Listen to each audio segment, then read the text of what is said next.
அனைவருக்கும் வணக்கம். ஸ்ரீ வைத்தீஸ்வரன் கோயிலை பற்றி தெரிந்து கொள்ளும். இக்கோயிலானது மாயவரம் அருகில் உள்ளது. சீர்காழியிலிருந்தும் செல்லலாம். இது சிவஸ்தலமாக இருந்தாலும் முருகப்பெருமானுக்கு உகந்த ஸ்தலமாக கருதப்படுகிறது. சிவபெருமான் பெயர் வைத்தீஸ்வரன், அம்பாள் பெயர் தையல் நாயகி. தலவிருச்சம் வேம்பு. காலவ முனிவர் என்ற சித்தர் நாடி தெரிந்தவர். அவருக்கு குஷ்ட நோய் வருவது அறிந்து பிரம்மதேவனிடம் எனக்கு நோய் வராமல் இருக்க வேண்டிக் கொண்டாராம். பிரம்மதேவன் அந்த நோய் நவகிரகத்தால் வரும் என அறிந்து காலவ முனிவருக்கு பாதிப்பு வராமல் செய்த போது நவகிரகங்கள் அனைத்தும் குஷ்ட நோயால் அவதிப்பட்ட போது சிவபெருமான் நவகிரகங்களின் நோயை போக்க வைத்தியம் செய்தாராம். எனவே வைத்தீஸ்வரன் என பெயர் வந்ததாக கூறப்படுகிறது.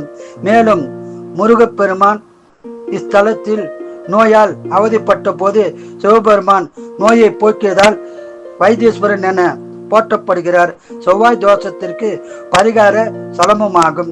இங்கு வந்து வேண்டிக் கொண்டால் செவ்வாய் தோஷம் நீங்கி பலன் பெறலாம். இங்கு வைத்தீஸ்வரன் மேற்கு நோக்கி உள்ளது சிறப்பாகும்.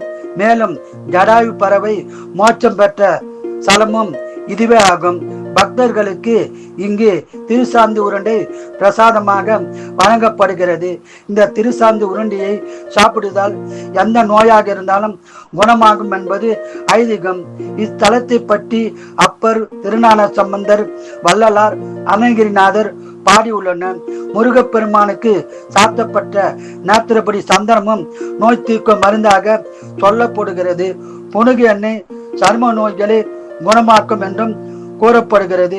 திருசாந்து உருண்டியானது மூலிகையை கொண்டு தயார் செய்யப்படுகிறது. அதற்கு அம்பாள் தைலம் செய்து கொடுத்தாராம். எனவே அம்பாள் பெயர் தையல் நாயகி என வழங்கப்படுகிறது. மேலும் நவகிரகங்கள் நேர்கோட்டில் உள்ளது இங்கு சிறப்பாகும்.